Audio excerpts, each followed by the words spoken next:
Sebelum ceritanya dimulai, silahkan tulis di kolom komentar dari daerah mana saja teman-teman yang menonton cerita ini. Dan jangan lupa like dan subscribe agar channel Cerita Dapur bisa semakin berkembang dan bisa mempersembahkan cerita yang lebih menarik. Udara di Desa Makmur Jaya selalu punya caranya sendiri menenangkan jiwa. Aroma tanah basah setelah hujan sore, bauran wangi melati yang ditanam di pekarangan, dan suara jangkrik yang sahut menyahut bagai orkestra alam, semua berpadu menciptakan simfoni kedamaian. Di salah satu rumah sederhana berpagar bambu, tempat bunga-bunga bougainville merah merekah, Ayu tengah sibuk menyiapkan makan malam. Tangannya cekatan mengupas bawang, sementara senandung lirih lagu pop lawas keluar dari bibirnya. Senyumnya tak pernah lepas, seolah ia membawa serta cahaya mentari di dalam dirinya.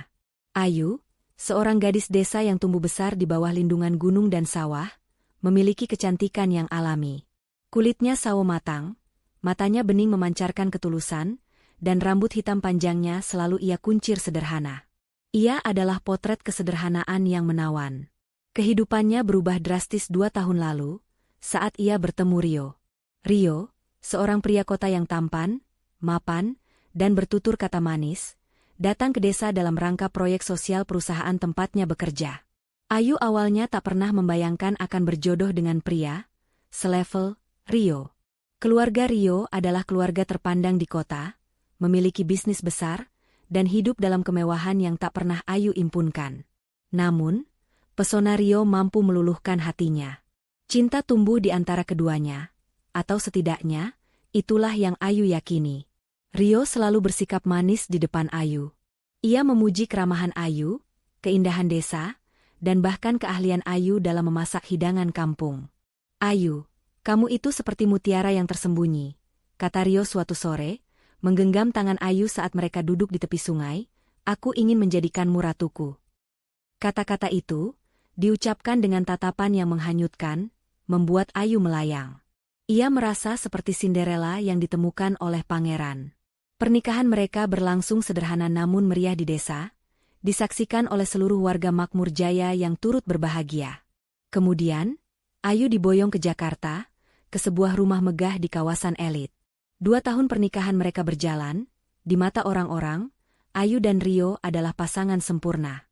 Rio kerap memamerkan kemesraan mereka di media sosial, mengunggah foto-foto liburan mewah, dan tidak pernah absen mengucapkan selamat ulang tahun atau hari jadi dengan kalimat-kalimat romantis.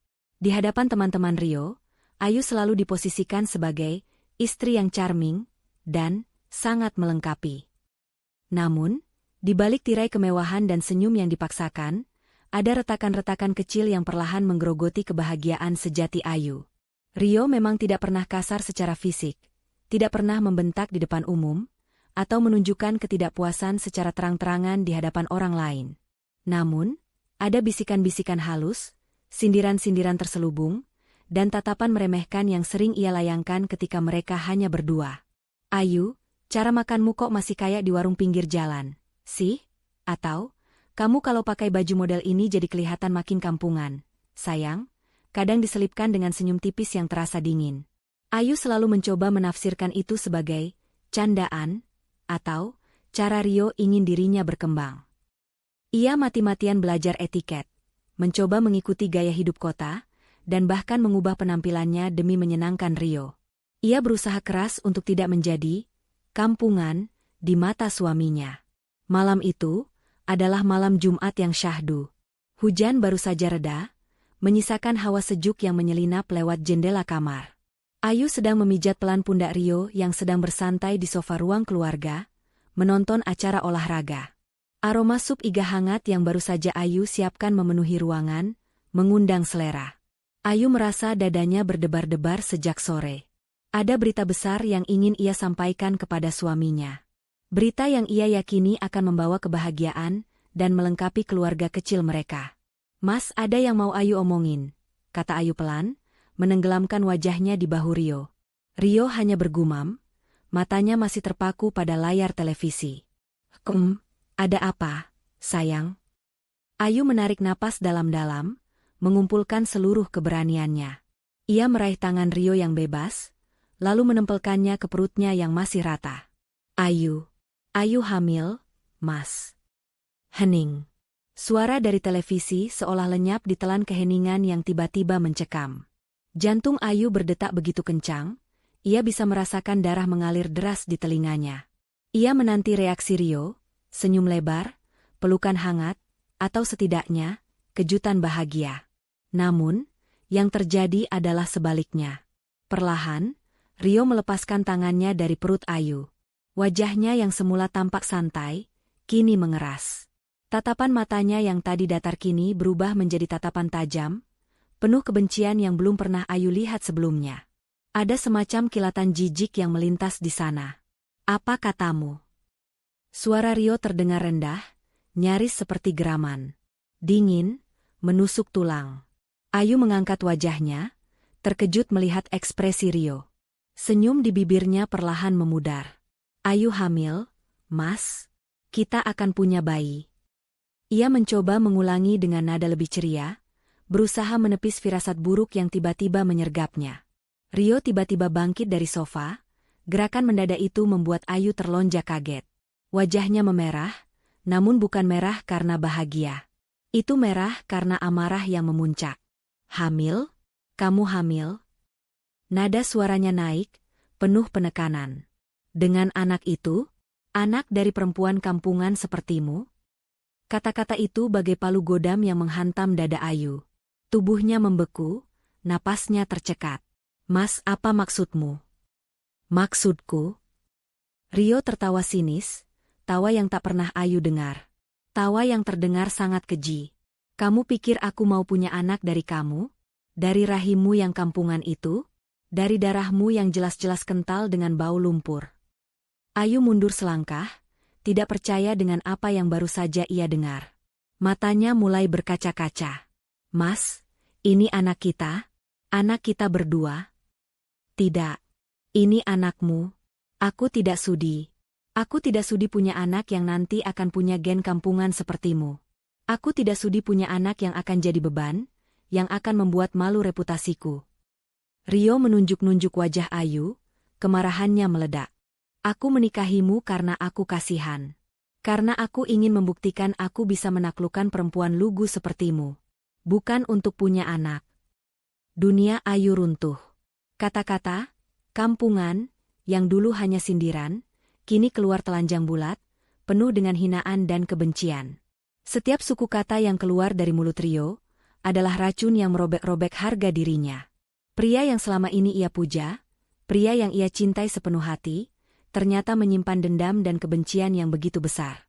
Ia bukan pangeran, melainkan iblis berwajah malaikat. Gugurkan kandunganmu itu. Perintah Rio, suaranya menggelegar di ruang tamu. Ayu menggelengkan kepala, air mata membanjiri pipinya. Tidak, Mas, tidak mungkin. Ini darah dagingku.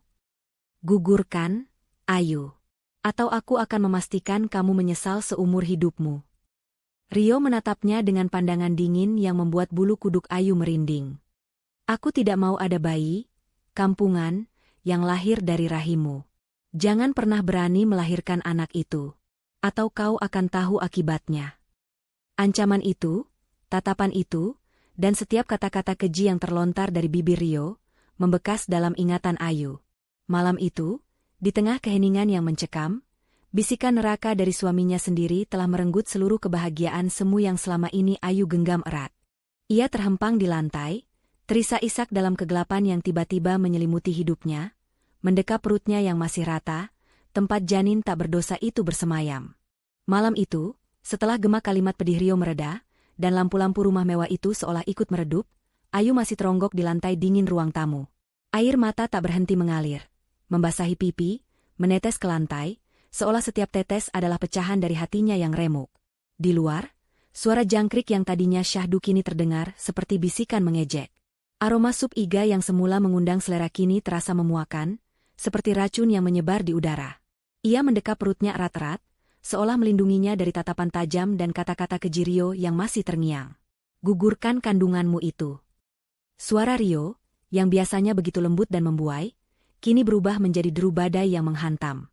Anak dari perempuan kampungan sepertimu?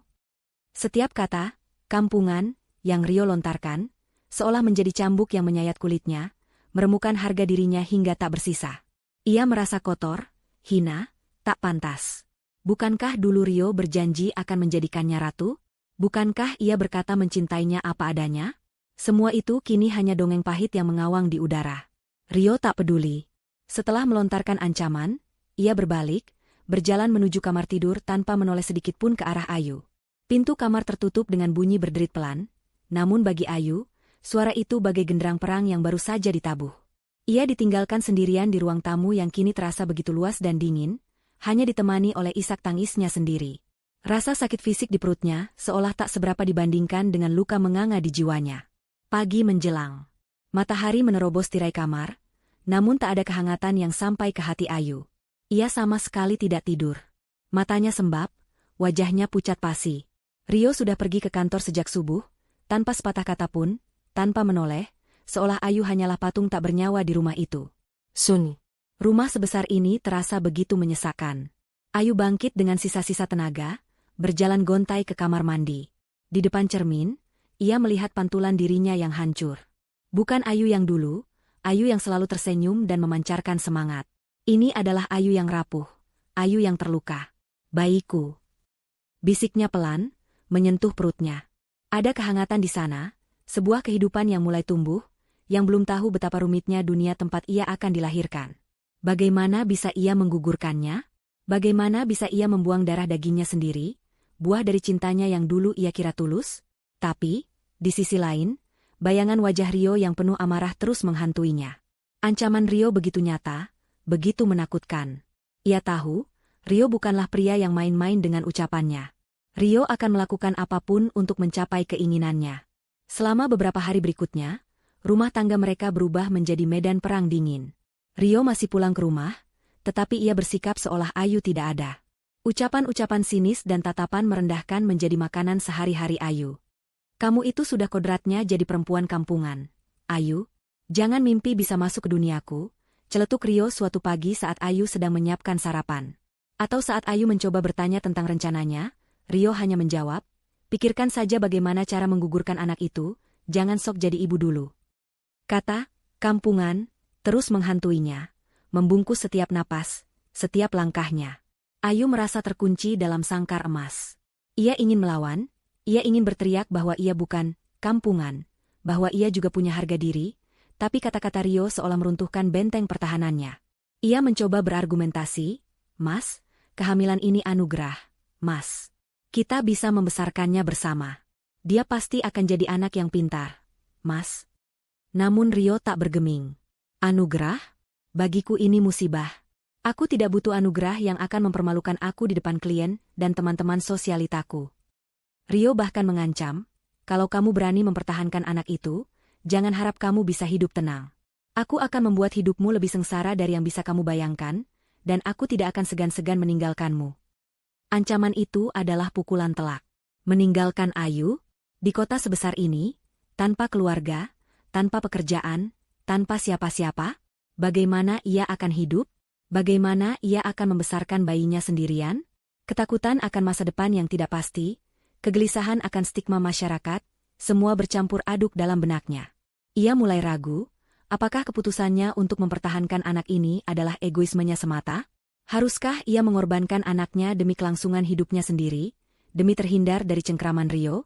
Ayu mencoba mencari alasan lain untuk Rio, memohon belas kasihan. Mas, coba pikirkan baik-baik. Kalau kita gugurkan, itu dosa, Mas.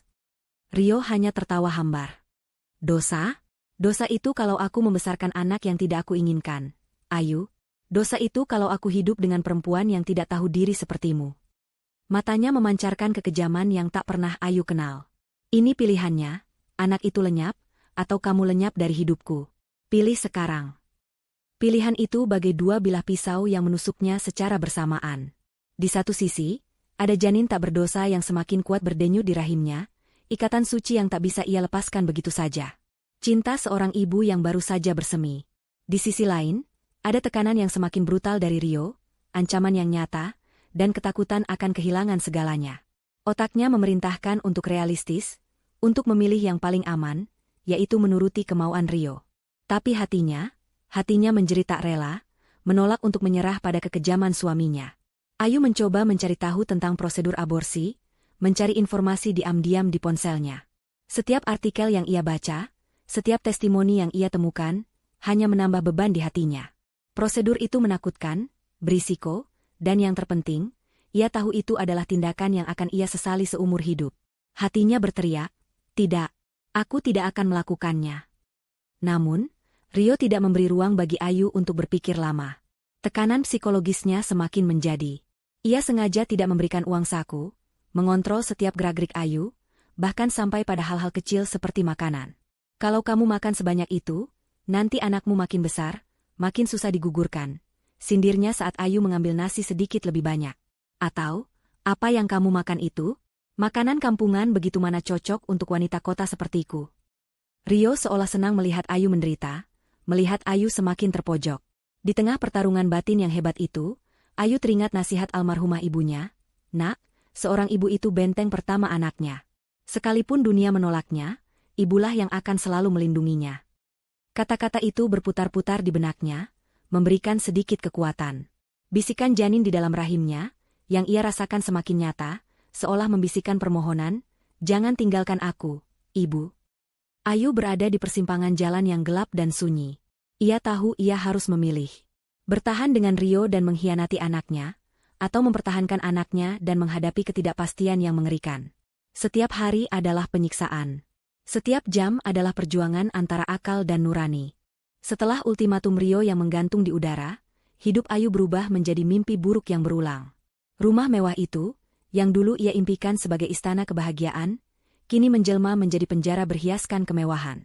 Rio tak lagi menanyakan soal pengguguran secara langsung, namun teror yang ia sebarkan jauh lebih halus, lebih merusak jiwa, dan lebih sulit dilawan. Ia mengintensifkan serangan psikologisnya, menjebak Ayu dalam labirin keraguan dan kehinaan. Setiap pagi, saat mereka sarapan di meja makan yang panjang dan dingin, Rio akan memulai serangannya.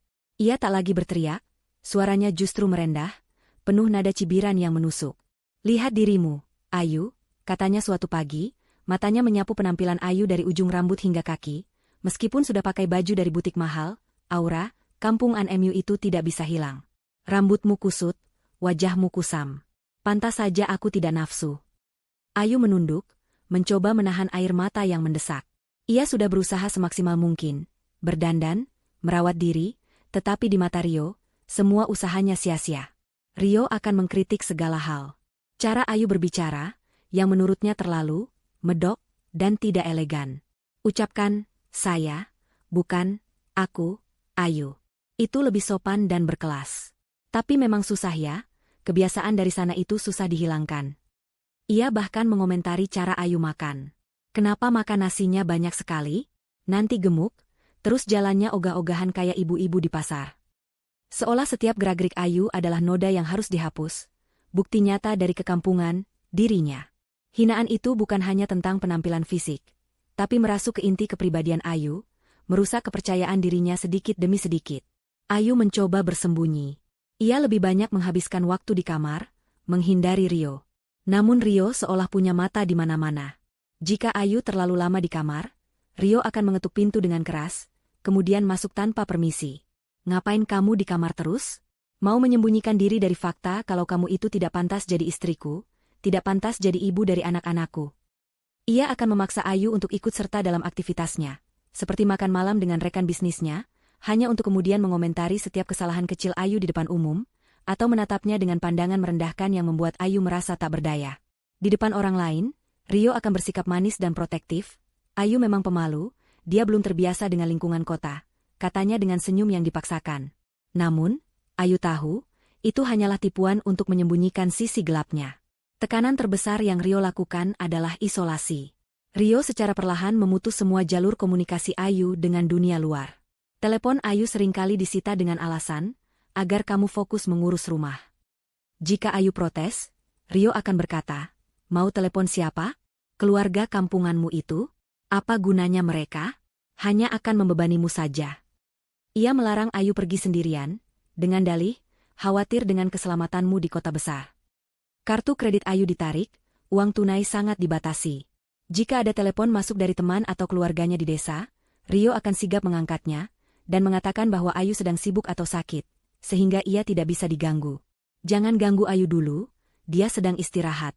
Nanti saya sampaikan salamnya," katanya dengan nada manis namun tegas, yang membuat pihak seberang tak berani menghubungi lagi. Lambat laun, Ayu merasa dunianya menyempit. Ia tak bisa lagi menghubungi Ibu RT yang dulu selalu memberinya nasihat, tak bisa lagi berbicara dengan bibinya yang penuh kasih. Teman-teman lamanya di kota, yang dulunya sering ia ajak bertemu, kini menjauh karena selalu ditolak oleh Rio, atau Ayu sendiri merasa malu dengan kondisi dirinya. Media sosialnya dipantau ketat, dan setiap komentar positif yang Ayu dapatkan akan Rio jadikan bahan ejekan. "Lihat, teman-temanmu itu sama saja, kampungannya dengan kamu," memuji hal-hal sepele. Rio bahkan mengendalikan apa yang Ayu tonton, apa yang ia baca. Ia akan membawakan buku-buku atau majalah-majalah berkelas yang menurutnya cocok untuk wanita kota. Tapi sebenarnya itu adalah cara lain untuk menyingkirkan identitas Ayu sebagai wanita desa. Ketika Ayu mencoba menonton acara televisi yang dulu ia suka, Rio akan langsung mengganti saluran dengan alasan, "Itu acara murahan, tidak cocok untuk rumah kita." Ia bahkan menyingkirkan semua pernak-pernik atau hiasan dari desa yang Ayu bawa ke rumah. "Itu benda-benda norak. Ayu, jangan membuat rumah kita jadi seperti gubuk." Perlahan, Ayu mulai percaya pada ucapan Rio. Ia mulai melihat dirinya sendiri melalui mata Rio. Seorang wanita kampungan yang tidak pantas, tidak berharga, dan tidak layak menjadi ibu. Perutnya yang membesar sedikit demi sedikit terasa seperti beban, bukan anugerah. Bisikan-bisikan Rio, yang terus-menerus meracuninya, membuat Ayu merasa tak berdaya, sendirian, dan tak punya tempat untuk berlindung. Ia menangis dalam diam setiap malam, tersembunyi di bawah selimut tebal, merindukan aroma tanah basah dan suara jangkrik di desa Makmur Jaya. Ia merindukan pelukan ibunya, yang tak akan pernah menghakiminya. Rio telah berhasil menciptakan sebuah realitas di mana Ayu adalah manusia yang tidak berguna, dan satu-satunya jalan keluar adalah menuruti kemauannya. Ayu merasa seperti selembar daun kering yang terlepas dari rantingnya, terombang-ambing tak tentu arah di tengah badai yang diciptakan suaminya sendiri. Ia tahu ia harus mencari bantuan, tetapi bagaimana caranya? Kemana ia harus pergi? Siapa yang akan percaya padanya? Pada wanita kampungan yang hidup di balik dinding emas ini? Teror kata-kata dan manipulasi Rio telah membuatnya merasa terasing, bahkan dari dirinya sendiri.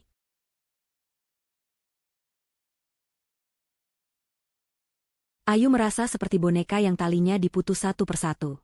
Isolasi yang Rio ciptakan begitu sempurna, menjeratnya dalam kehampaan yang tak berujung.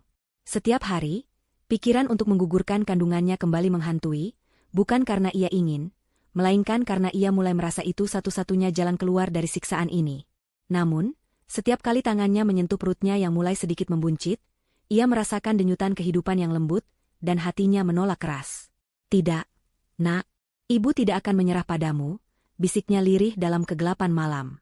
Tekadnya untuk mempertahankan janinnya, meskipun setipis benang, menjadi pemicu untuk mencari jalan keluar. Ia harus mencari bantuan. Tapi siapa? Rio telah memastikan ia tidak bisa menghubungi siapapun dari desanya.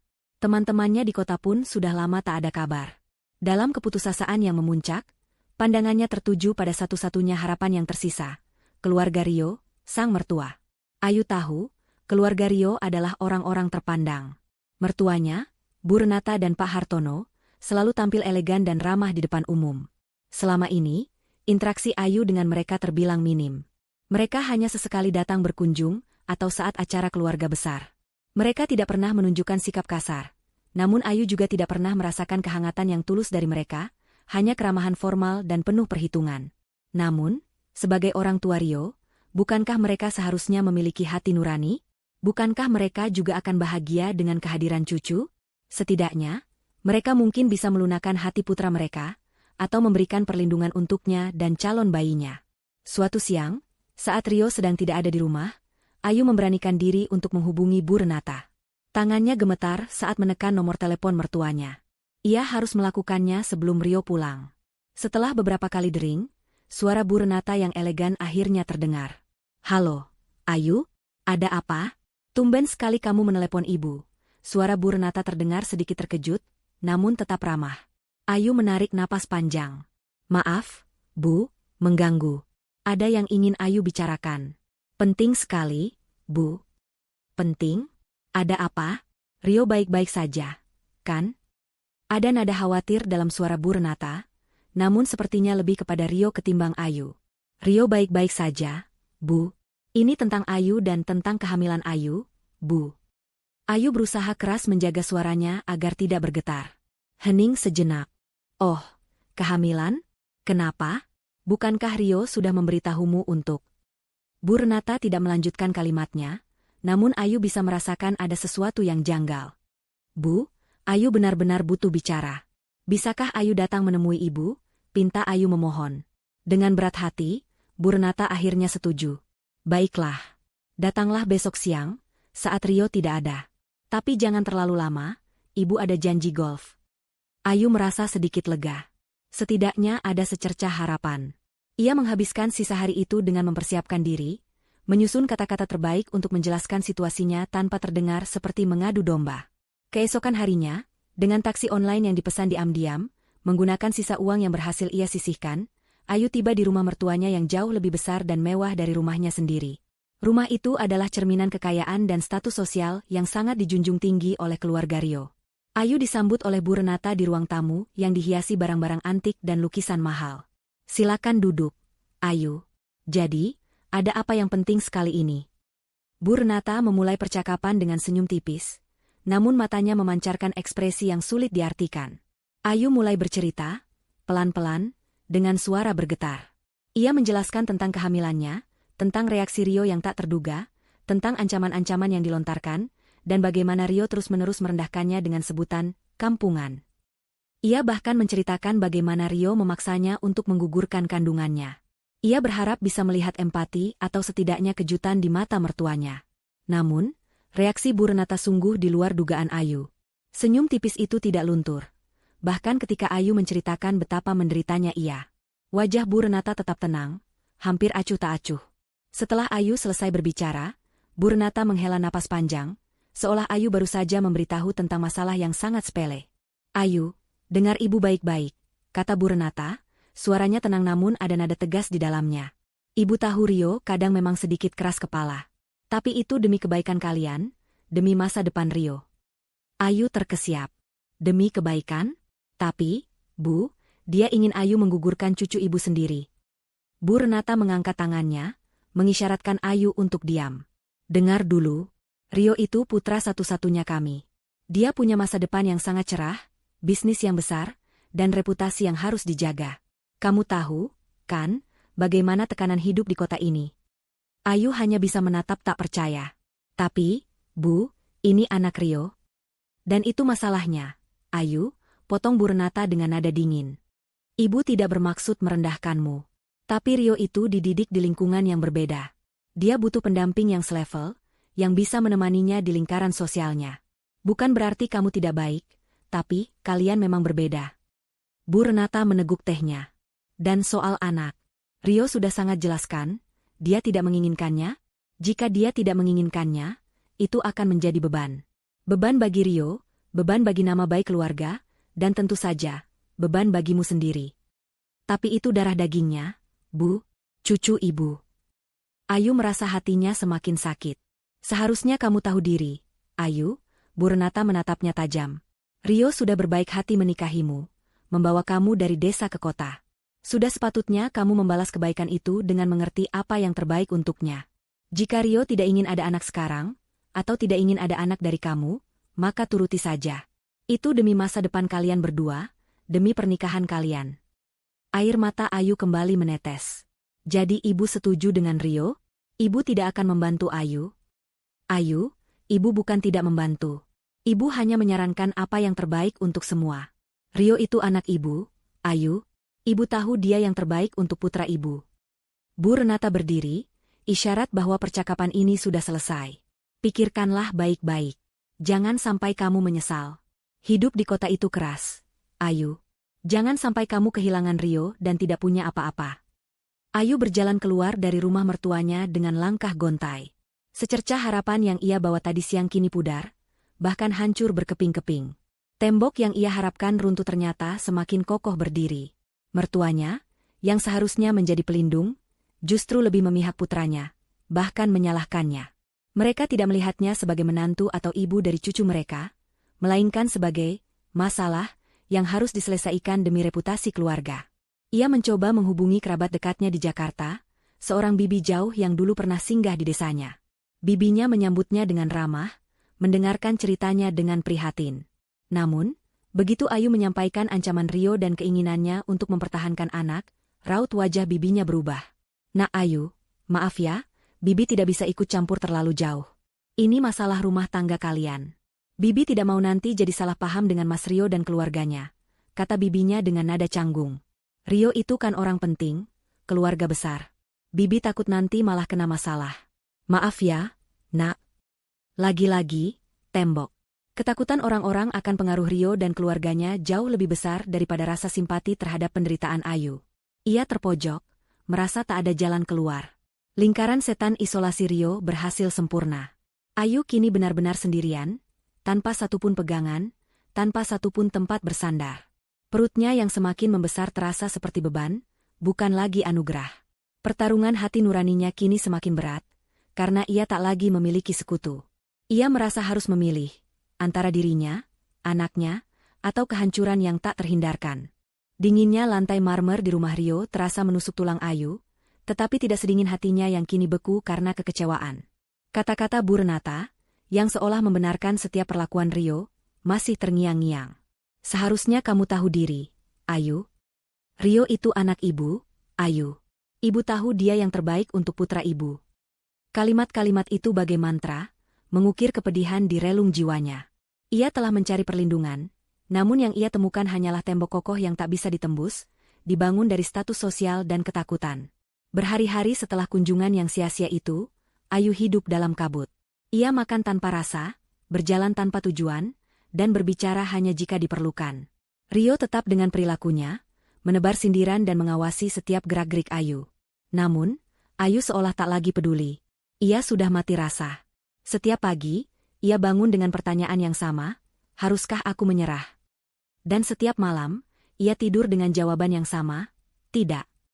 Pertarungan batin yang tadinya sengit, kini perlahan berubah menjadi kejelasan yang menyakitkan. Ayu memejamkan mata, mencoba mengingat Ayu yang dulu, Ayu yang ceria, yang tak pernah takut kotor bermain di sawah, yang bangga akan asal-usulnya. Ayu yang dulu berani menghadapi apapun dengan senyum tulus. Di mana Ayu itu sekarang? Ia telah hilang, terkubur di bawah tumpukan hinaan dan manipulasi. Suatu malam, saat Rio sedang pergi untuk urusan bisnis dan rumah terasa begitu sunyi, Ayu duduk di tepi ranjang. Tangannya terangkat, menyentuh perutnya yang kini sudah sedikit lebih besar. Usia kandungannya sudah masuk trimester kedua.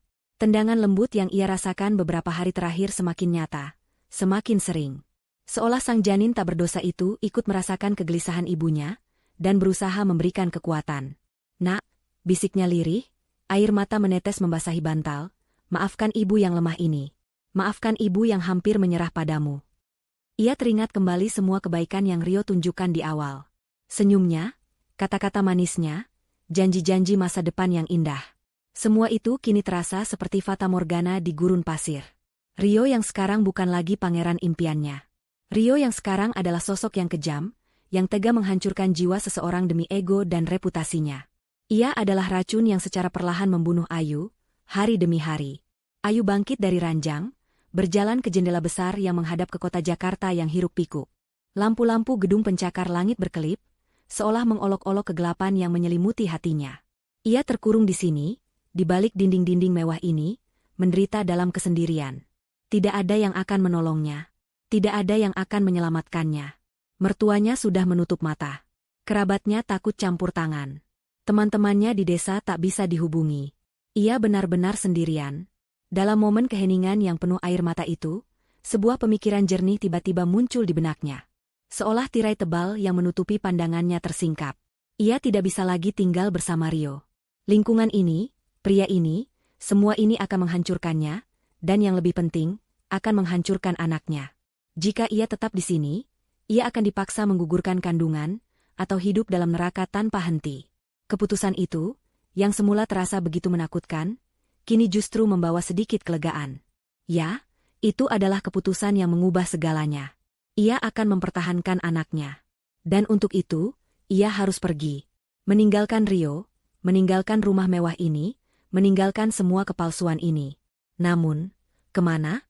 Ia tidak punya uang, tidak punya pekerjaan, dan tidak punya koneksi di kota ini. Hanya ada satu tempat yang bisa ia tuju. Satu-satunya tempat yang pernah memberinya kedamaian sejati, meskipun dulu sering diejek Rio sebagai kampungan. Desa Makmur Jaya. Tempat asalnya. Tempat di mana ia tumbuh besar. Di mana ada almarhumah ibunya yang selalu mengajarkannya tentang kekuatan dan ketulusan. Di sana, ia mungkin akan menghadapi pandangan iba dan gosip. Ia mungkin akan menghadapi kesulitan finansial yang menghadang. Tapi setidaknya, di sana ada kebebasan. Ada udara yang bersih. Ada ketulusan. Dan yang terpenting, di sana ia bisa melindungi anaknya. Keputusan telah bulat. Sebuah keberanian baru tumbuh di dadanya, setipis benang namun sangat kuat. Ia tidak akan lagi menjadi Ayu yang rapuh dan ketakutan. Ia akan menjadi Ayu yang tangguh, yang berani memperjuangkan hidupnya dan hidup anaknya. Ia bangkit, kakinya terasa lebih kuat. Pandangannya tidak lagi sayu, melainkan memancarkan tekad. Malam itu, di tengah kesunyian yang mencekam, Ayu membuat rencana. Ia akan pergi diam-diam. Tidak ada perpisahan, tidak ada konfrontasi, karena ia tahu itu hanya akan memperburuk keadaan. Ia akan menunggu sampai Rio pergi kerja, atau saat ia benar-benar yakin Rio tidak akan kembali dalam waktu dekat. Ayu membuka lemari pakaiannya. Ia tidak akan membawa banyak barang. Hanya yang paling penting, beberapa helai baju sederhana, dokumen pribadi, dan beberapa perhiasan kecil pemberian ibunya yang dulu ia sembunyikan dari Rio. Ia tidak akan mengambil apapun yang Rio berikan, karena semua itu terasa kotor, dinodai oleh hinaan dan kebencian. Setiap gerakan terasa seperti ritual pembebasan. Ia mengemas barang-barangnya ke dalam sebuah tas ransel kecil, jantungnya berdegup kencang antara ketakutan dan harapan. Ia tidak tahu apa yang menantinya di depan. Mungkin kesulitan, mungkin cemoohan. Tapi satu hal yang ia tahu, ia tidak lagi sendiri. Ada janin di dalam rahimnya, yang akan menjadi motivasi terbesarnya. Anak ini, yang hampir saja ia gugurkan karena kebiadaban ayahnya, adalah hadiah terbesar yang harus ia jaga. Malam itu, Ayu akhirnya bisa tidur, meski hanya beberapa jam. Untuk pertama kalinya dalam waktu yang sangat lama, ia merasakan sedikit kedamaian. Kedamaian dari sebuah keputusan besar yang telah ia buat, sebuah keputusan yang akan mengubah segalanya. Ia akan menjadi wanita kampung, yang tangguh, bukan lagi yang rapuh. Perjalanan panjangnya baru saja dimulai. Pagi itu, udara Jakarta terasa berbeda bagi Ayu. Bukan lagi pengap dan menyesakan, melainkan sejuk, membawa harapan yang samar. Rio telah berangkat ke kantor sejak subuh. Seperti biasa, tanpa menoleh atau mengucapkan sepatah kata pun. Ini adalah kesempatan emas. Jantung Ayu berdebar kencang, memacu adrenalin. Ia memastikan semua barang penting sudah terkumpul di dalam ranselnya yang tak seberapa besar. Hanya baju sederhana, dokumen penting, dan satu-satunya harta berharga yang tersisa, kalung pemberian almarhumah ibunya. Ia melangkah pelan melewati setiap ruangan rumah mewah itu. Ruang tamu dengan sofa-sofa mahal dan lukisan abstrak yang tak pernah ia pahami maknanya. Dapur modern yang jarang ia gunakan karena Rio lebih suka makan di restoran atau Ayu memasak hidangan, kampungan, yang ia sembunyikan. Kamar tidur yang menjadi saksi bisu kebahagiaan semu dan penderitaan pahit. Setiap sudut rumah itu kini terasa asing, bahkan menjijikkan. Ini bukan rumah, melainkan sangkar yang mengurungnya. Ayu tak berpamitan. Tidak ada surat, tidak ada pesan. Ia tahu, perpisahan apapun hanya akan memicu amarah Rio dan menghalangi kepergiannya. Ia ingin lenyap tanpa jejak, seolah tak pernah ada di kehidupan Rio. Dengan kunci duplikat yang selama ini tak pernah ia gunakan, Ayu membuka pintu utama, merasakan embusan angin pagi yang dingin menerpa wajahnya. Ia menarik napas dalam-dalam, menghirup kebebasan yang terasa pahit manis. Langkah pertamanya keluar dari gerbang rumah itu terasa berat, namun setiap langkah berikutnya menjadi lebih ringan. Ia memesan taksi online menuju terminal bus antar kota. Di dalam taksi, ia memandangi gedung-gedung tinggi, kemacetan yang mulai terbentuk, dan wajah-wajah orang kota yang tampak terburu-buru. Semua itu adalah bagian dari kehidupan yang kini ia tinggalkan, kehidupan yang nyaris merenggut jiwanya. Perutnya yang mulai membesar adalah satu-satunya pengingat bahwa ia tidak sendirian, bahwa ada alasan kuat di balik keputusannya yang nekat ini. Perjalanan dengan bus dari Jakarta menuju Desa Makmur Jaya memakan waktu berjam-jam. Ayu memilih tempat duduk di dekat jendela, memandangi pemandangan yang berubah perlahan. Dari gedung-gedung pencakar langit yang angkuh, beralih ke jalanan tol yang padat, lalu ke hamparan sawah hijau yang mulai familiar. Setiap kilometer yang ia tempuh menjauhi Jakarta, setiap kenangan buruk tentang Rio seolah ikut menjauh. Ia merasakan napasnya lebih lega, paru-parunya terisi udara yang lebih bersih, bukan lagi aroma kemunafikan dan kehinaan. Ketika bus berhenti di terminal kecil dekat desanya, hari sudah sore. Langit mulai merona jingga. Ayu turun dengan tas ranselnya, kakinya sedikit kaku karena perjalanan panjang. Aroma tanah basah dan dedaunan yang familiar langsung menyergap indranya. Suara ayam berkokok dari kejauhan, sapaan hangat dari para pedagang di terminal, semua terasa seperti melodi penyambutan. Ini adalah rumah. Ini adalah tempatnya berasal. Namun, kepulangan Ayu tak bisa sepenuhnya tanpa gejolak. Ia memutuskan untuk tidak langsung pulang ke rumah lamanya yang kini dihuni adiknya, melainkan mampir ke rumah Ibu RT. Ibu RT, wanita parubaya dengan senyum ramah dan mata yang teduh, adalah sosok yang disegani di desa. Beliau sudah seperti ibu kedua bagi Ayu sejak almarhumah ibunya meninggal. Ayu? Ya Allah, Nak Ayu. Ibu RT langsung memeluk Ayu erat saat melihatnya di teras rumah. Pelukan itu hangat, tulus, berbeda jauh dengan pelukan Rio yang selalu terasa kosong. Kemana saja kamu ini? Kok tiba-tiba saja datang? Rio mana? Kalian liburan ke sini? Rentetan pertanyaan meluncur dari bibir Ibu RT, disertai tatapan heran yang tak bisa disembunyikan. Ayu hanya tersenyum tipis, matanya berkaca-kaca. Ayu sendirian, Bu RT. Ada yang ingin Ayu ceritakan. Malam itu, di dapur Ibu RT yang sederhana, dengan segelas teh hangat dan piring berisi pisang goreng, Ayu menceritakan segalanya. Dari awal pernikahan yang terasa manis, bisikan-bisikan Rio tentang kampungan, hingga puncaknya saat ia hamil dan Rio menunjukkan kebenciannya yang sesungguhnya. Ia menceritakan bagaimana Rio memaksanya menggugurkan kandungan, bagaimana ia diisolasi, dan bagaimana mertuanya pun tak memberikan pertolongan. Ayu menumpahkan semua kesakitannya, air mata mengalir deras membasahi pipinya. Ibu RT mendengarkan dengan seksama, sesekali menghela napas, sesekali menggelengkan kepala tak percaya.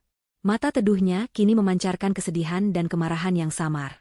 Ketika Ayu selesai, Ibu RT memeluknya lagi, lebih erat dari sebelumnya. Ya Allah, Nak Ayu, kenapa kamu tidak cerita dari dulu? Bisik Ibu RT, suaranya tercekat. Tidak apa-apa, Nak. Kamu sudah membuat keputusan yang benar. Kamu sudah sangat berani. Kedatangan Ayu ke desa, tanpa Rio, dan dengan perut yang mulai membuncit, tentu saja menarik perhatian. Bisikan-bisikan mulai beredar di Makmur Jaya. Ayu sudah pulang, tapi suaminya tidak ikut. Dia kenapa? Ya, perutnya kok agak besar. Jangan-jangan ada masalah dengan Rio? Pandangan Iba bercampur penasaran mengikuti langkah Ayu setiap kali ia keluar rumah Ibu RT. Ada yang menatapnya dengan kasihan, ada pula yang bergosip di balik tangannya. Tidak apa-apa, Nak, biarkan saja mereka bicara. Yang penting kamu dan calon bayimu sehat, kata Ibu RT, mencoba menenangkan Ayu saat mereka berjalan-jalan di pagi hari. Kamu di sini saja dulu. Rumah ibu terbuka untukmu. Meskipun mendapat dukungan dari Ibu RT, Ayu tahu ia tidak bisa terus-menerus merepotkan. Ia harus mencari cara untuk hidup mandiri. Kesulitan finansial membayang di depan mata. Ia tidak punya uang banyak, dan ia tidak punya pekerjaan. Bagaimana ia akan membesarkan anak ini di desa, tanpa Rio? Melihat sawah-sawah yang menghampar hijau, sungai yang mengalir jernih, dan pohon-pohon kelapa yang melambai-lambai, Ayu merasakan ketenangan yang sudah lama hilang. Udara kampung yang sederhana, yang dulu diejek Rio, kini terasa seperti pelukan hangat. Di sini, ia tidak perlu berpura-pura menjadi siapapun. Di sini, ia bisa menjadi Ayu, si anak desa, dengan segala kekurangannya, dan dengan segala kekuatan yang belum ia sadari sepenuhnya. Malam harinya, Ayu kembali teringat ucapan almarhumah ibunya. Nak, sebesar apapun badai yang datang, tanah ini akan selalu jadi tempatmu berpijak. Ingat akar-akarmu. Kata-kata itu kini terasa sangat relevan. Ia memang telah kembali ke akarnya. Dan dari akar itulah, ia harus mulai tumbuh kembali. Perjalanan berat memang menantinya, namun kini ia tak sendiri. Ada kehidupan kecil yang berdetak di dalam dirinya, dan itu adalah alasan terbesar untuknya bangkit. Kepulangan Ayu ke Makmur Jaya adalah seperti benih yang kembali ke tanah asalnya setelah diterpa badai. Ia mungkin tampak layu di permukaan, namun akarnya masih kuat, menunggu untuk kembali menghirup kehidupan. Di rumah Ibu RT, Ayu perlahan mulai menemukan kembali ritmenya. Aroma masakan sederhana, suara anak-anak bermain di luar, dan canda tawa warga desa yang kadang terdengar, semua adalah balsam bagi jiwanya yang terluka. Ibu RT adalah jangkar pertamanya. Wanita itu tak hanya menyediakan tempat berteduh, tapi juga telinga yang mau mendengar dan hati yang penuh pengertian. Setiap malam, Setelah semua pekerjaan rumah selesai, Ayu akan duduk bersama Ibu RT di teras depan, di bawah langit bertabur bintang yang tak pernah terlihat sejelas ini di kota. Ayu akan bercerita tentang ketakutannya akan masa depan, tentang rasa bersalahnya karena melarikan diri, dan tentang stigma yang mungkin akan ia hadapi sebagai wanita hamil tanpa suami. "Nak Ayu," kata Ibu RT suatu malam, suaranya lembut namun penuh kebijaksanaan, "kamu itu sudah sangat berani. Tidak semua wanita punya kekuatan sepertimu, memutuskan untuk melindungi darah dagingnya sendiri. Soal omongan orang, biarkan saja. Nanti juga capek sendiri mereka. Yang penting, kamu sekarang aman, dan calon bayimu juga aman." Ibu RT juga meyakinkan Ayu bahwa Rio tak akan bisa menemukan dan mengganggunya di desa ini. "Di sini banyak mata, Yu. Kita akan lindungi kamu."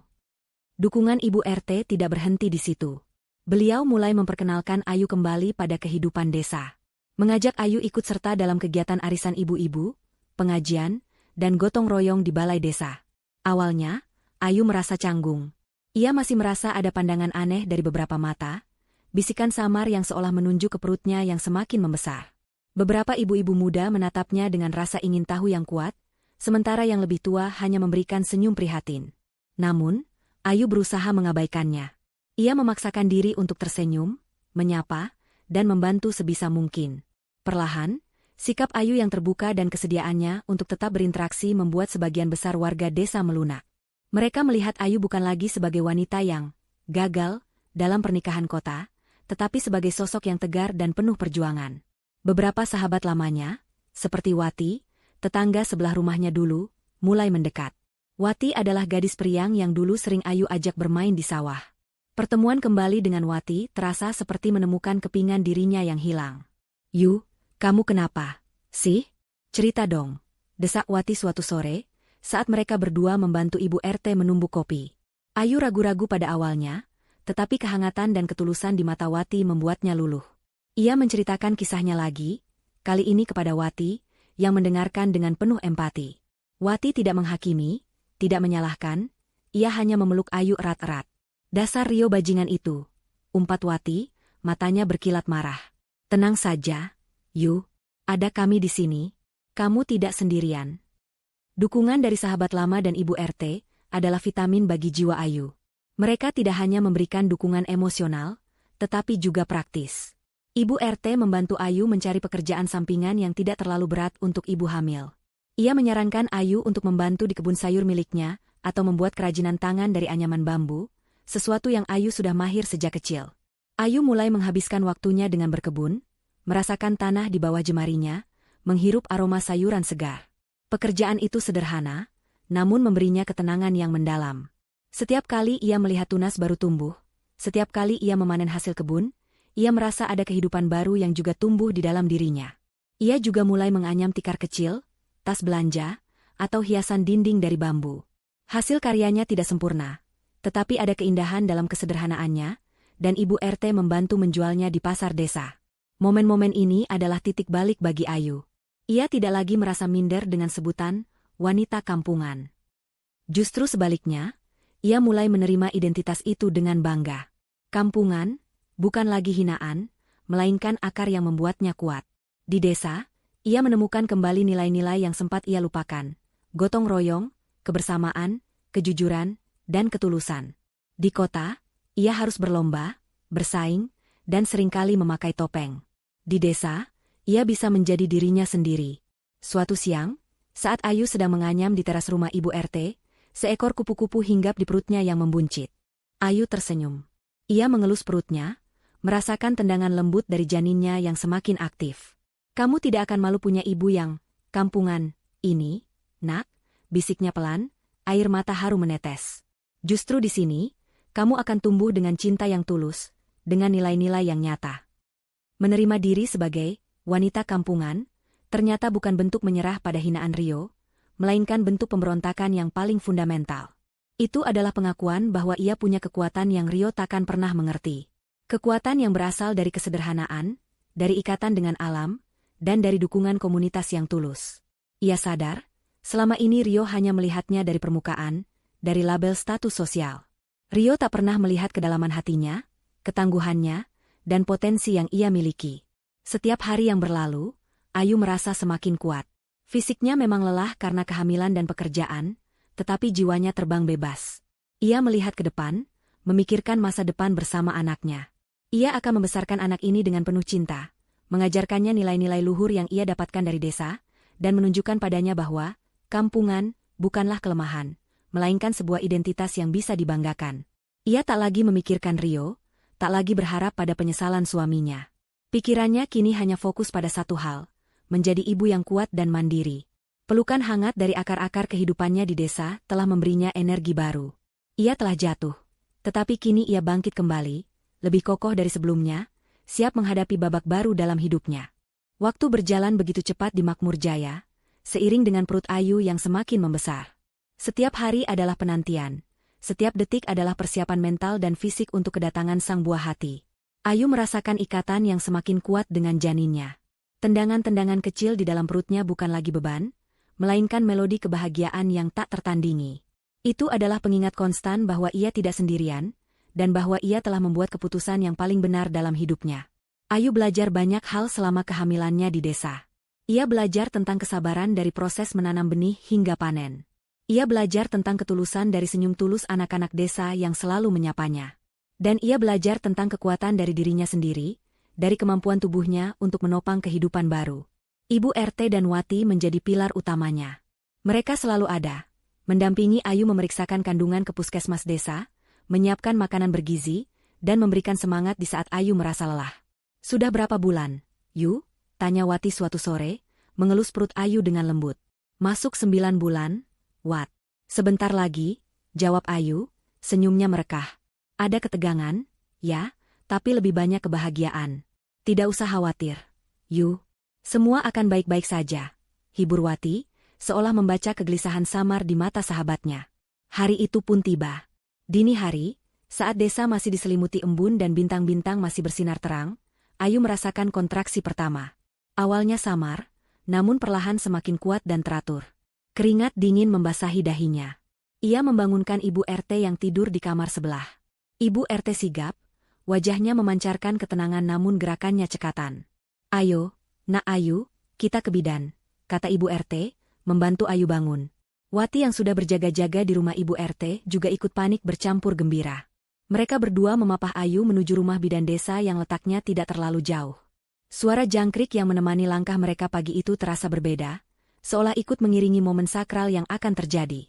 Di rumah bidan, perjuangan Ayu dimulai. Rasa sakit yang luar biasa melanda tubuhnya. Namun ia mengingat kembali setiap hinaan Rio, setiap kata, kampungan, yang dulu melumpuhkannya. Kali ini, kata-kata itu tidak lagi merobohkannya, melainkan menjadi pemicu kekuatan. "Aku harus kuat. Untuk anakku. Aku tidak akan menyerah." Ia mengepalkan tangan, menahan erangan. "Ayo, Bu Ayu, sedikit lagi," suara bidan menyemangati. Ibu RT terus memegang tangan Ayu, memberikan usapan lembut di dahinya. "Kamu pasti bisa, Nak. Ingat, kamu kuat." Beberapa jam kemudian, tangisan bayi memecah keheningan dini hari. Suara tangisan itu begitu jernih, begitu lantang, memenuhi seluruh ruangan. Ayu merasakan sebuah kelegaan luar biasa, seolah semua rasa sakit, semua penderitaan, lenyap seketika digantikan oleh kebahagiaan murni. Air mata mengalir deras di pipinya, kali ini air mata bahagia, air mata haru. "Selamat, Bu Ayu. Bayi ibu perempuan," kata bidan dengan senyum lebar, menyerahkan bayi mungil yang masih merah itu ke pelukan Ayu. Ayu menatap makhluk mungil di dekapannya. Wajahnya mungil, matanya terpejam, kulitnya kemerahan. Ada rasa yang tak bisa diungkapkan dengan kata-kata. Sebuah cinta yang murni, tanpa syarat, tak terbatas. Inilah buah dari perjuangannya, bukti bahwa ia telah membuat keputusan yang tepat. Rio mungkin telah meninggalkannya, menghinanya, tetapi Tuhan telah memberinya hadiah terindah ini. Anak ini adalah bagian dari dirinya, darah dagingnya, yang akan selalu menemaninya. Ia mencium kening bayinya dengan lembut, merasakan kehangatan yang menjalar ke seluruh tubuhnya. Namamu Mentari," bisik Ayu, matanya menatap wajah mungil itu dengan penuh kasih. Mentari. Karena anak ini adalah cahaya yang menerangi kegelapan dalam hidupnya, cahaya yang membimbingnya kembali ke jalan yang benar. Kelahiran Mentari menjadi titik balik terbesar dalam hidup Ayu. Ia tidak lagi melihat dirinya sebagai wanita yang direndahkan, melainkan sebagai seorang ibu yang kuat. Setiap kali ia menyusui Mentari, setiap kali ia menatap mata polos bayinya, Ayu merasakan gelombang kekuatan yang tak terbatas. Anak itu adalah alasannya untuk bernapas, untuk berjuang, untuk hidup. Desa Makmur Jaya menyambut kelahiran Mentari dengan sukacita. Para tetangga datang menjenguk, membawa buah tangan, dan mengucapkan selamat. Tidak ada lagi bisikan-bisikan penasaran. Yang ada hanyalah senyum tulus dan doa-doa baik untuk Ayu dan putrinya. Mereka melihat bagaimana Ayu, yang dulu pergi ke kota dengan janji-janji manis, kini kembali dengan kepala tegak, membawa seorang putri yang cantik jelita. Hari-hari Ayu kini dipenuhi dengan suara tangisan dan tawa kecil Mentari. Ia belajar bagaimana menjadi seorang ibu, mengatasi malam-malam tanpa tidur, mengganti popok, dan memandikan bayi mungilnya. Itu adalah pekerjaan yang melelahkan, tetapi setiap momen terasa berharga. Cinta yang ia dapatkan dari Mentari adalah pelipur lara terbaik, jauh lebih berharga daripada semua kemewahan yang pernah Rio berikan. Dalam keheningan malam, saat Mentari tertidur pulas di sampingnya, Ayu sering merenung. Ia telah melewati badai yang mengerikan, terombang-ambing di tengah lautan ketidakpastian. Tapi kini, ia telah menemukan dermaga. Ia merasakan kedamaian yang belum pernah ia rasakan sebelumnya, bahkan saat ia bersama Rio. Kedamaian yang datang dari penerimaan diri, dari cinta seorang ibu, dan dari keberanian untuk memilih jalan yang benar. Ia tidak lagi membutuhkan validasi dari siapapun. Mentari adalah validasi terbesarnya, bukti nyata bahwa ia adalah seorang wanita yang berharga, seorang ibu yang tangguh. Setelah kelahiran Mentari, Ayu merasakan energi yang membara di dalam dirinya. Ia bukan lagi wanita yang rapuh dan terombang-ambing oleh perkataan Rio. Ia adalah seorang ibu, benteng pertama bagi putrinya. Tekad untuk menjadi mandiri dan memberikan yang terbaik bagi Mentari menjadi pemicu utamanya.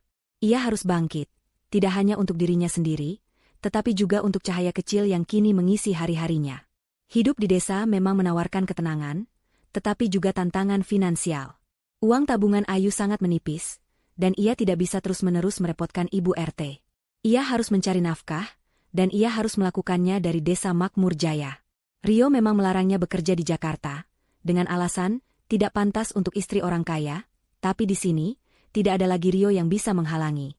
Ayu mulai berpikir keras tentang keahlian dan keterampilan apa yang ia miliki. Sejak kecil, ia dikenal sebagai anak yang rajin dan kreatif. Ia pintar membuat aneka kerajinan tangan dari bahan-bahan alami di sekitar desa. Anyaman bambu, kerajinan dari pelepah pisang kering, bahkan seni merajut. Ibu RT, yang selalu mendukung, menyarankan agar Ayu mencoba membuat camilan khas desa yang disukai banyak orang. "Kamu kan jago bikin kue putu Ayu, nak. Kenapa tidak coba jual?" saran Ibu RT suatu pagi, saat Ayu sedang menyusui Mentari. Mata Ayu berbinar. Kue putu Ayu adalah resep warisan almarhumah ibunya, yang selalu disukai tetangga saat ada acara. Ia teringat bagaimana ibunya dulu sering membuatkan kue itu untuknya dan teman-temannya. Ide itu terasa pas. Modal yang dibutuhkan tidak terlalu besar. Bahan-bahannya mudah didapat di desa, dan ia bisa mengerjakannya di rumah sambil mengurus Mentari. Dengan sedikit modal pinjaman dari Ibu RT dan sisa tabungannya, Ayu mulai merintis usaha kecil-kecilan. Dapur Ibu RT yang sederhana disulap menjadi dapur produksi kue putu Ayu. Ayu bangun lebih pagi, setelah memastikan Mentari tertidur pulas. Dengan cekatan, ia mengayak tepung beras, menyiapkan kelapa parut, dan mencampur adonan dengan gula merah yang harum. Aroma pandan dan kelapa parut yang dikukus mulai memenuhi rumah Ibu RT, mengundang selera. Awalnya, ia hanya membuat beberapa loyang, dibantu oleh Wati yang rajin menawarkan diri. Kue-kue itu mereka jual ke tetangga dekat dan warung-warung kecil di sekitar desa. Responsnya sungguh di luar dugaan. Kue putu Ayu buatan Ayu rasanya persis seperti yang dulu dibuat almarhumah ibunya. Lembut, manisnya pas, dan harumnya menggoda. Berita tentang kue putu Ayu buatan Ayu si anak desa menyebar dengan cepat dari mulut ke mulut. Pelan tapi pasti, usahanya berkembang. Permintaan semakin banyak. Ayu mulai membuat variasi kue lain, seperti lemper, klepon, dan getuk. Ia juga mengembangkan kerajinan tangan anyaman bambunya menjadi produk yang lebih fungsional, seperti tas belanja ramah lingkungan dan kotak penyimpanan yang cantik. "Yu, pesanan tas anyamanmu sudah banyak ini. Kamu butuh bantuan?" tanya Wati suatu hari, melihat tumpukan pesanan. Ayu tersenyum lelah namun bahagia. "Iya, Wat. Kalau terus begini, aku bisa kewalahan." Itu adalah titik di mana Ayu menyadari bahwa ia tidak hanya berhasil untuk dirinya sendiri.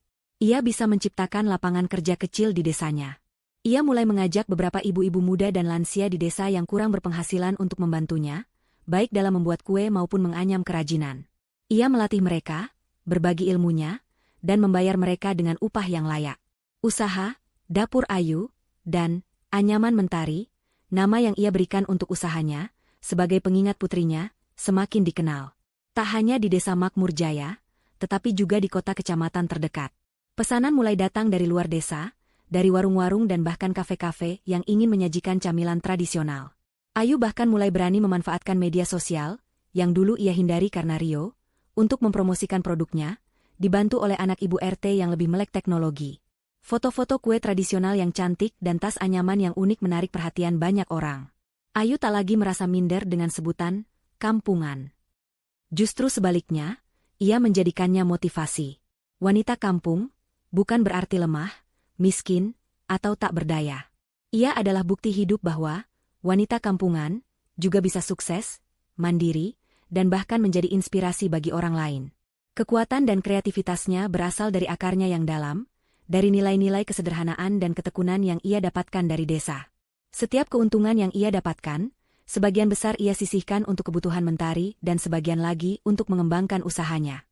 Ia tidak lagi menggantungkan diri pada siapapun. Ia bisa membeli kebutuhan Mentari, membayar sekolah jika nanti Mentari besar, dan bahkan memperbaiki rumah lama orang tuanya yang kini dihuni adiknya. Suatu hari, seorang wartawan lokal datang ke desa, tertarik dengan kisah sukses Dapur Ayu. Ayu diwawancarai, kisahnya dimuat di surat kabar lokal. Ia menceritakan perjalanannya dengan penuh semangat, tanpa menyinggung Rio atau kepahitan masa lalunya secara langsung. Ia hanya fokus pada bagaimana ia bangkit dari keterpurukan dan menemukan kekuatannya di desa. "Apa motivasi terbesar Anda, Bu Ayu?" tanya wartawan itu. Ayu tersenyum, menatap Mentari yang sedang digendong Ibu RT. "Anak saya. Dia adalah segalanya. Dan saya ingin membuktikan bahwa dari kesederhanaan, kita bisa menciptakan sesuatu yang luar biasa." Kisah Ayu menjadi pembicaraan hangat di desa. Ia menjadi sosok inspiratif, teladan bagi banyak wanita lain yang mungkin menghadapi kesulitan serupa. Mereka melihat Ayu bukan lagi sebagai korban, melainkan sebagai seorang pejuang. Ia adalah pahlawan bagi dirinya sendiri, dan juga bagi desanya. Ia telah menjelma lebih tinggi dari apapun yang Rio coba rendahkan. 3 tahun berlalu sejak Ayu meninggalkan Jakarta dan membangun kembali hidupnya di desa Makmur Jaya. Mentari, putrinya, kini sudah berusia 3 tahun, tumbuh menjadi anak yang ceria dan pintar, mewarisi senyum tulus Ayu dan kecerdasan yang tak diragukan. Usaha, Dapur Ayu, dan Anyaman Mentari tidak hanya bertahan, tetapi berkembang pesat. Ayu berhasil membuka toko kecil di pasar desa, bahkan merambah penjualan daring yang pesat berkat bantuan pemuda desa yang jago teknologi. Ia telah membuktikan, wanita kampungan, yang dituduhkan Rio ternyata bisa lebih sukses dari bayangan pria itu. Kehidupan Ayu kini dipenuhi kedamaian dan kebahagiaan yang sejati, yang tak pernah ia temukan dalam sangkar emas Rio. Ia dikelilingi oleh orang-orang yang tulus mencintainya. Ibu RT yang selalu menganggapnya seperti anak sendiri, Wati yang setia menjadi sahabat karib dan tangan kanan dalam usaha, serta warga desa yang kini memandangnya dengan hormat dan kekaguman. Kisahnya sering diceritakan dari mulut ke mulut, menjadi inspirasi bagi banyak wanita di desa. Suatu siang, rutinitas Ayu yang tenang tiba-tiba terusik. Ia sedang sibuk menata kue-kue basah di etalase tokonya, ketika sebuah mobil hitam mengkilap berhenti di depan pasar desa. Mobil mewah yang sangat familiar, yang dulu sering menjemputnya di rumah Rio. Jantung Ayu berdesir, merasakan firasat aneh yang sudah lama tak ia rasakan. Pintu mobil terbuka, dan dari sana melangkah keluar seorang pria yang tak asing. Rio. Rio terlihat sedikit berbeda. Ada kerutan di sudut matanya, dan ekspresinya tidak sesombong dulu, meski masih memancarkan aura kota yang kental. Ia mengenakan kemeja rapi, tampak seperti sedang dalam perjalanan bisnis. Matanya menyapu sekeliling pasar desa, seolah mencari sesuatu. Ketika pandangannya jatuh pada toko, Dapur Ayu, langkahnya terhenti. Ia melihat Ayu yang sedang melayani pembeli, kemudian tatapannya beralih pada papan nama toko yang jelas tertulis, Dapur Ayu, dan di sampingnya, logo anyaman bambu dengan nama, Anyaman Mentari. Wajah Rio berubah. Dari ekspresi formal bisnis, menjadi terkejut, lalu tak percaya, dan akhirnya sedikit penyesalan yang tersirat. Ia melihat Ayu, yang kini berdiri dengan kepala tegak, senyum di bibirnya tulus dan memancarkan aura kedewasaan serta kekuatan yang belum pernah ia lihat sebelumnya. Ayu tak lagi menunduk, tak lagi menyembunyikan diri. Ia tampak jauh lebih cantik, bukan karena polesan mahal, melainkan karena cahaya kebahagiaan sejati yang terpancar dari dalam dirinya. Mentari, yang sedang bermain di sudut toko sambil menggambar, tiba-tiba berlari menghampiri Ayu. "Ibu, lihat, gambarku sudah jadi," seru Mentari riang, menunjukkan kertas coretan krayonnya.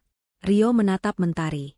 Mata bulat besar itu, senyum kecil itu, ada kemiripan samar dengan dirinya, namun lebih dominan mirip Ayu. Rio seperti tersambar petir. Anak itu adalah Mentari. Anak yang dulu ia benci, yang ia paksa Ayu gugurkan, kini berdiri di hadapannya, nyata dan begitu menggemaskan. Ayu menunduk, mengelus kepala Mentari, lalu mendongak. Matanya bertemu dengan mata Rio. Tidak ada lagi ketakutan, tidak ada lagi kebencian, hanya sebuah ketenangan yang dingin. Rio melangkah mendekat, ragu-ragu. Wati yang sedang menghitung uang di kasir langsung berdiri tegak, siap siaga melindungi Ayu. "Ayu." Suara Rio terdengar serak, nyaris tak percaya. Ini kamu?" Ayu mengangguk pelan. "Ya, Rio. Ini aku." Suaranya datar, tanpa emosi berlebih. Rio menatap sekeliling toko Ayu yang ramai pengunjung. Ini tokomu? Dan anak itu, dia Mentari?" "Iya, ini usahaku. Dan ini putriku," jawab Ayu, menarik Mentari mendekat dan memeluknya. Ia seolah ingin menegaskan bahwa Mentari adalah miliknya, hasil dari perjuangannya sendiri. Ada keheningan canggung di antara mereka. Rio tampak seperti orang asing di tengah keramaian pasar desa yang hangat. Ia tak menyangka akan menemukan Ayu seperti ini. Ia membayangkan Ayu akan kembali dengan wajah kusam, hidup dalam kemiskinan, mungkin menyesali keputusannya. Tapi Ayu yang ada di hadapannya adalah kebalikannya. Ia sukses, bahagia, dan memancarkan aura yang tak bisa Rio hancurkan. Aku tidak menyangka kamu bisa sejauh ini," kata Rio, nada suaranya terdengar ada sedikit kekaguman, atau mungkin penyesalan. Ayu tidak menjawab. Ia hanya menatap Rio, menunggu apa lagi yang akan keluar dari mulut pria itu. Ia tidak mencari balasan dendam, tidak menginginkan permintaan maaf yang terlambat. Ia hanya ingin menegaskan bahwa ia telah melampaui segala ekspektasi buruk Rio. "Dulu aku minta maaf," Rio akhirnya berucap, suaranya pelan. Ia tampak kesulitan mengucapkan kata-kata itu. Aku bodoh. Aku terlalu mementingkan ego dan reputasi." Rio menatap Mentari, lalu kembali menatap Ayu. Kamu sangat berubah, Ayu." Ayu tersenyum tipis, senyum yang bukan karena bahagia, melainkan karena kepastian. "Aku memang berubah, Rio. Dulu aku Ayu yang bodoh, yang terlalu mencintaimu sampai lupa harga diri. Sekarang aku tahu, aku jauh lebih berharga dari ejekanmu." Ia mendekap Mentari lebih erat. "Dan anak ini, dia adalah bukti bahwa aku membuat keputusan yang benar. Dia adalah kekuatanku." Rio ingin mengatakan sesuatu lagi. Mungkin meminta kesempatan kedua, mungkin menjelaskan bahwa hidupnya tidak seindah yang terlihat setelah Ayu pergi. Mungkin ingin merasakan kehangatan dari putri yang dulu ia tolak. Namun, Ayu memotongnya. "Aku tidak mencari apapun darimu, Rio. Aku tidak butuh penyesalanmu, atau permintaan maafmu. Aku hanya ingin kamu tahu, aku telah menemukan kebahagiaan sejatiku, jauh darimu. Dan aku tidak akan pernah kembali ke kehidupan yang penuh kepalsuan itu." Ayu menegaskan batasnya dengan nada tenang namun tegas. Tidak ada amarah yang membara, hanya sebuah keyakinan diri yang kokoh. "Aku sudah bahagia. Putriku juga bahagia. Dan kami tidak membutuhkanmu." Rio terdiam. Ia melihat ketegasan di mata Ayu, dan ia tahu, jembatan di antara mereka sudah hancur. Ia telah kehilangan segalanya, bukan hanya seorang istri, tapi juga kesempatan untuk memiliki keluarga yang tulus. Ia menatap Mentari sekali lagi, pandangan kosong yang dipenuhi penyesalan. Tanpa berkata apa-apa lagi, Rio berbalik, melangkah kembali ke mobil mewahnya, dan melaju pergi, meninggalkan Ayu di tengah keramaian pasar yang kini terasa lebih hangat dan bersahabat. Ayu menatap punggung Rio yang menghilang di kejauhan. Tak ada sedikit pun rasa sakit, hanya kelegaan. Bayangan masa lalu yang mencoba mengusik kedamaiannya kini telah ia hadapi dan ia biarkan berlalu. Ia memeluk Mentari, mencium puncak kepala putrinya. "Kita baik-baik saja, Nak," bisiknya. Cahaya masa depannya terpancar jelas di wajah mungil Mentari, di toko kecilnya, dan di setiap sudut desa makmur jaya yang menjadi saksi bisu kebangkitannya. Pertemuan tak terduga dengan Rio di pasar desa, menjadi semacam penutup babak lama dalam hidup Ayu. Tidak ada lagi sisa kepedihan, tidak ada lagi bayangan masa lalu yang menghantui. Ia telah melangkah maju, jauh meninggalkan bayang-bayang Rio dan segala racunnya. Kini, fokus Ayu sepenuhnya tertuju pada masa depannya, masa depan Mentari, dan masa depan Desa Makmur Jaya. 3 tahun setelah Rio melihatnya, Ayu benar-benar telah menjadi wanita tangguh. Usaha, dapur Ayu, dan anyaman Mentari, bukan lagi sekadar usaha kecil-kecilan. Mereka telah berkembang menjadi unit usaha mikro yang stabil, bahkan mulai dikenal di luar kabupaten. Toko, dapur Ayu, di pasar desa kini diperluas, dengan tambahan area makan kecil yang nyaman bagi pengunjung. Aroma kue-kue tradisional dan kopi hangat selalu memenuhi ruangan, menarik pelanggan dari berbagai kalangan. Ayu tidak hanya berhasil untuk dirinya sendiri. Ia memegang teguh prinsipnya bahwa kesuksesan harus dibagikan. Jumlah ibu-ibu dan lansia yang bekerja di bawah naungannya terus bertambah. Mereka diajari keterampilan membuat kue, menganyam, dan bahkan mengelola keuangan sederhana. Ayu seringkali mengadakan pelatihan gratis bagi kaum perempuan di desa, mengajarkan mereka cara berwirausaha dari nol, memanfaatkan potensi alam dan keterampilan tangan yang mereka miliki. Kisahnya, dari seorang wanita kampungan yang terpuruk hingga menjadi pengusaha sukses, adalah bukti nyata bahwa keterbatasan tidak harus menjadi penghalang. Bu Ayu itu hebat sekali, ya. Dulu dia cuma jual kue dari rumah Ibu RT, sekarang sudah punya toko sendiri, bisik salah seorang ibu yang sedang membantu menganyam tas bambu. Betul. Dia juga tidak pelit ilmu. Kita semua jadi punya penghasilan sendiri sekarang. Sahut yang lain, matanya berbinar penuh rasa terima kasih. Ayu juga aktif dalam kegiatan sosial di desa. Ia menjadi salah satu penggagas program kebun gizi komunitas, mengajak warga menanam sayuran organik di lahan kosong desa untuk memenuhi kebutuhan pangan sehat. Ia menyumbangkan sebagian keuntungan usahanya untuk renovasi balai desa dan perbaikan fasilitas puskesmas. Ibu RT selalu tersenyum bangga melihat perubahan drastis pada diri Ayu. "Kamu itu memang bibit unggul, Nak," kata Ibu RT suatu senja, saat mereka duduk di teras, memandangi Mentari yang asyik bermain dengan kupu-kupu. "Dulu Ibu kasihan melihatmu, tapi sekarang, Ibu bangga sekali." Ayu menggenggam tangan Ibu RT erat. Semua berkat Ibu. Ibu yang tidak pernah meninggalkan Ayu. Mentari tumbuh menjadi anak yang cerdas, lincah, dan penuh kasih. Ia adalah duplikat Ayu, dengan mata bening yang memancarkan ketulusan. Ayu selalu meluangkan waktu untuk Mentari, mengajaknya bermain di sawah, membacakan dongeng sebelum tidur, dan mengajarkan tentang kebaikan dan kejujuran. Mentari adalah alasan Ayu bangun setiap pagi dengan senyum, dan alasan Ayu bekerja keras setiap hari. Kehadiran Mentari adalah pengingat konstan bahwa cinta sejati dan kebahagiaan sejati tidak datang dari harta benda atau status sosial, tetapi dari ikatan tanpa syarat. Ada beberapa pria yang mencoba mendekati Ayu, terpesona oleh ketegaran dan kecantikannya. Namun, Ayu tidak terburu-buru. Luka masa lalu memang sudah sembuh, tetapi ia menjadi lebih bijaksana dalam memilih. Prioritasnya adalah Mentari dan kemandiriannya. Jika memang ada pria yang tepat di masa depan, ia haruslah pria yang bisa menerima dirinya apa adanya, yang tidak akan pernah merendahkannya, dan yang bisa menyayangi Mentari setulus hatinya. Pada suatu acara festival desa, Ayu diundang untuk memberikan sambutan. Dengan mengenakan kebaya sederhana dari tenun lokal dan senyum yang tulus, Ayu berdiri di podium. Di depannya, ratusan pasang mata menatapnya dengan penuh perhatian. Mentari duduk di barisan depan bersama Ibu RT, memandang ibunya dengan mata berbinar bangga.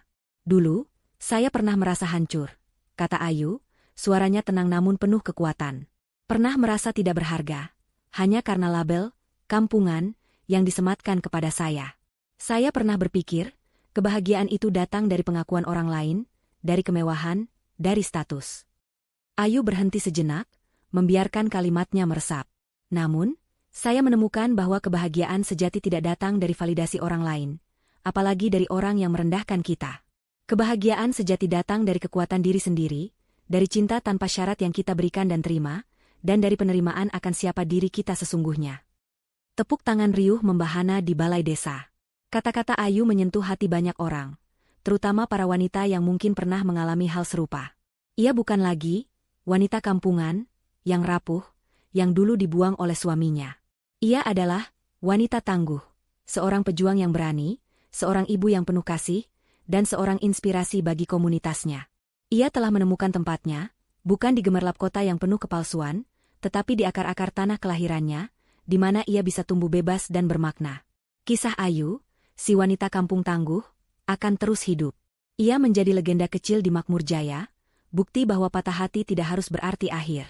Itu bisa menjadi awal dari sebuah perjalanan baru, perjalanan menuju penemuan diri, kemandirian, dan kebahagiaan yang jauh lebih dalam dan abadi. Ia telah membuktikan bahwa kekuatan sejati tidak terletak pada seberapa tinggi posisi seseorang di mata dunia, melainkan pada seberapa kuat seseorang bangkit setelah jatuh, dan seberapa tulus ia bisa mencintai diri sendiri dan orang-orang di sekitarnya.